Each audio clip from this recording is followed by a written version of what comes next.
और बिहार में शिक्षक बहाली को लेकर नई नियमावली को हरी झंडी मिलने के साथ ही इस पर अब सियासत भी शुरू हो गई है। नई नियमावली को लेकर सरकार और सत्ताधारी दलों के नेता जहां अपनी पीठ थपथपा रहे हैं, वहीं बीजेपी सांसद सुशील मोदी ने शिक्षक अभ्यर्थियों को फिर से ठगने का आरोप लगाया है, जबकि जेडीयू, आरजेडी और कांग्रेस के नेताओं ने सुशील मोदी सहित विरोधी नेताओं पर इस नई नियमावली को लेकर अफवाह फैलाने का आरोप लगाया। क्या कुछ कह रहे हैं सियासी दल के नेता, सुनिए।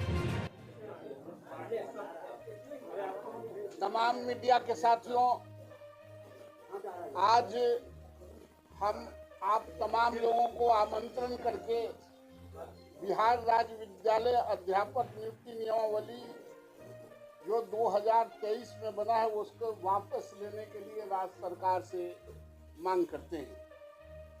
ये जो नियमावली बनी है, ये भारत का पहला एक ऐसा राज्य है जहां अब 3 तरह के नियमावली लागू होंगे।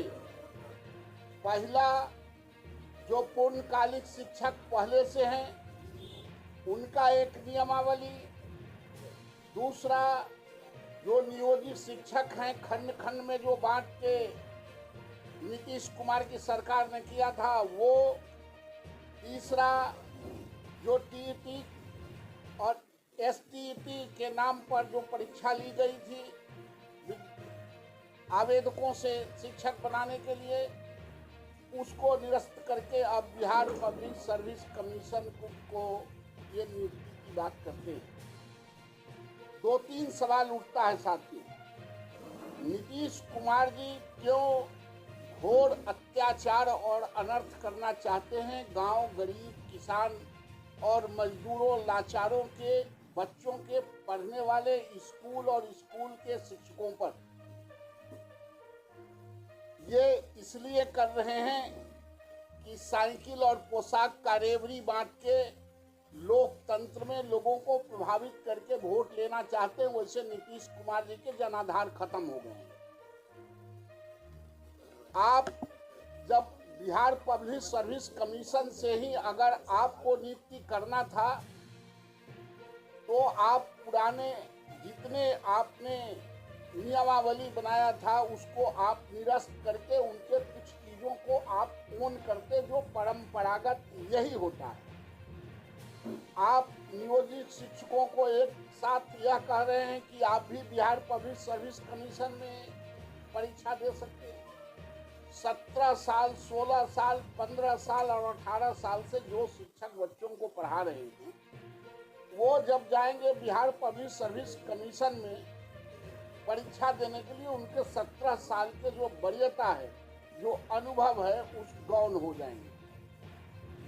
और जब आपने टीईटी ले लिया, टीईटी का फुल फॉर्म क्या होता है? Teacher eligibility test. आप उसके नाम पर उन लोगों से परीक्षाएं दी और वो कन्फर्म हुआ। इसके पहले आपके 80,000 वैकेंसी आपने निकाला था और टीईटी लिया, जिसमें मात्र 42,000 ही शिक्षक मिल पाए, क्वालिफाई नहीं कर पाए। तो आप शिक्षक बहाली करना चाहते हैं या आप रोज रोज नियमावली बदल के शिक्षकों को प्रताड़ित करना चाहते हैं, या आप टालना चाहते हैं, या आप जिनके साथ हैं तेजस्वी यादव के साथ सरकार चला रहे हैं।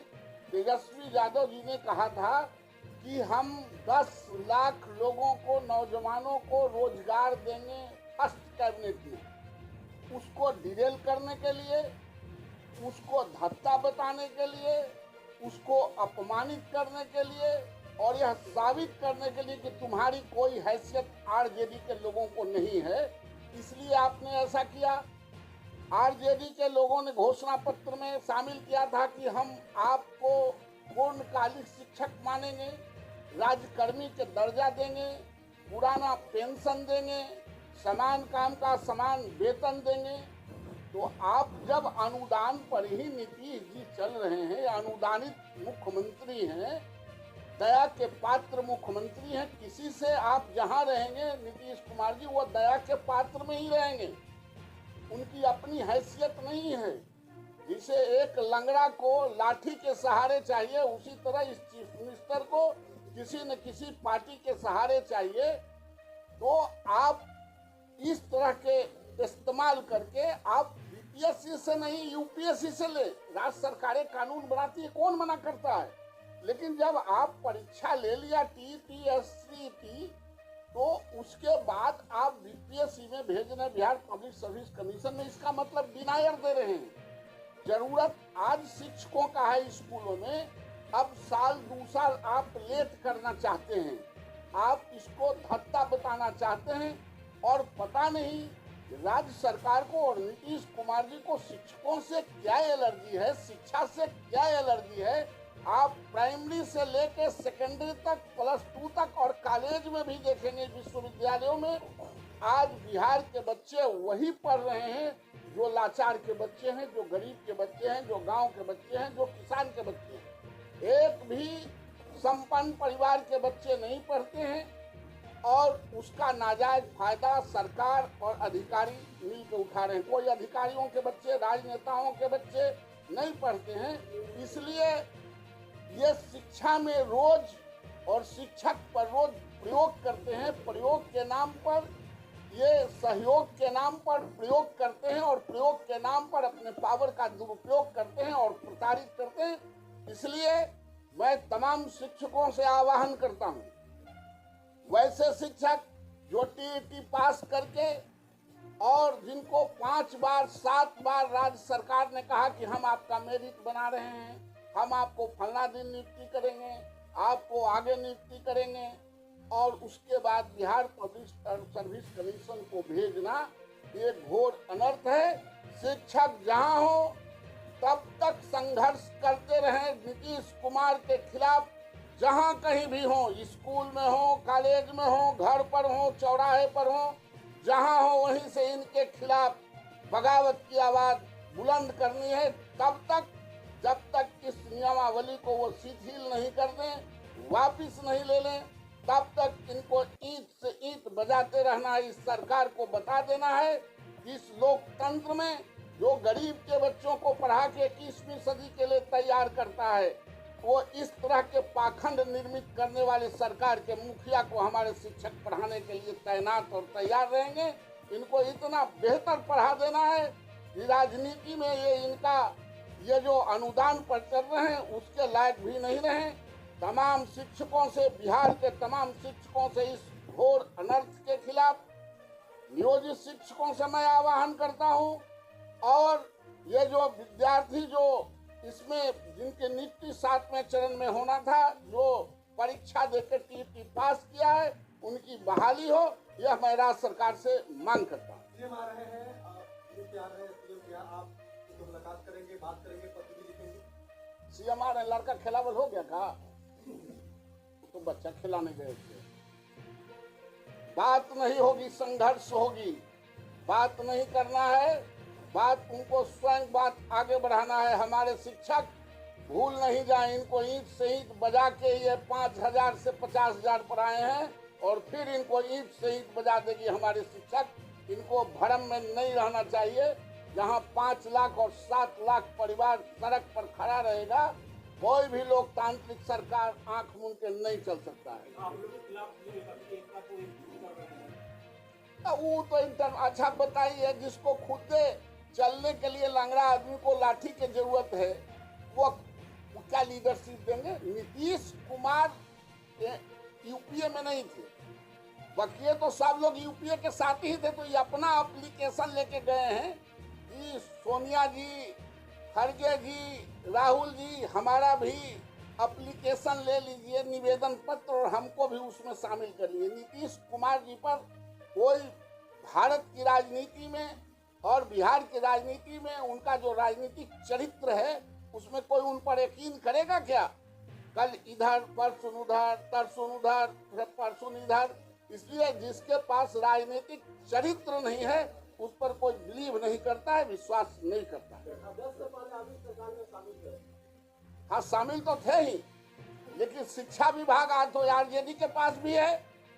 शिक्षा विभाग सब दिन नीतीश जी ने रखा है और हम लोग थे, तो आपको जानकारी होनी चाहिए कि नीतीश कुमार को आज जितना बुलंदी से कंडेम कर रहे हैं, उतना ही बुलंदी से सदन से सड़क तक मैं उनको कंडेम करते रहा हूं और इसी डर से भागे।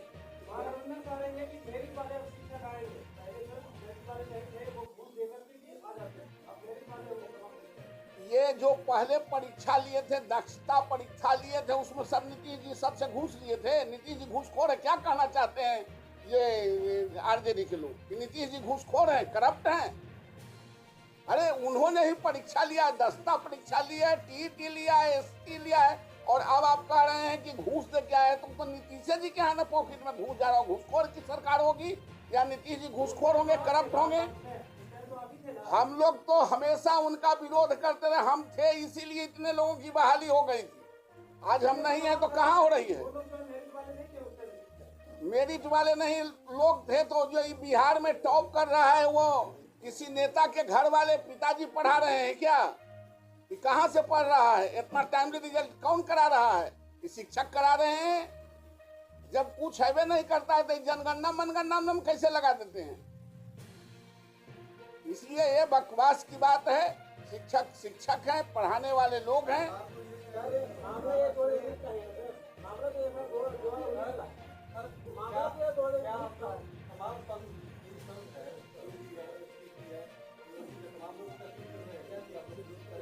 हम तमाम शिक्षकों से अपील कर रहे हैं और जो खंड खंड में बटे हुए हैं नेता, उनसे भी अपील कर रहे हैं। हमारा कोई नेता प्रायोरिटी नहीं है, यहाँ शिक्षक प्रायोरिटी है, जिसके लिए जो बच्चों को पढ़ाते हैं उनकी मैं बात करता हूँ।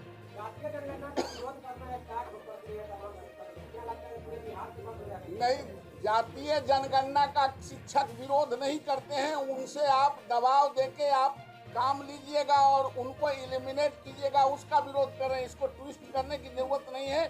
शिक्षक सारे काम करते, जातीय जनगणना कराइए कि मुर्गी के जनगणना कराइए आप, लेकिन उनको प्रायोरिटी दीजिए, उनको इस तरह से डिरेल कीजिएगा कि 17 साल और 18 साल के बाद वो परीक्षा देगा, ये घोर अनर्थ है।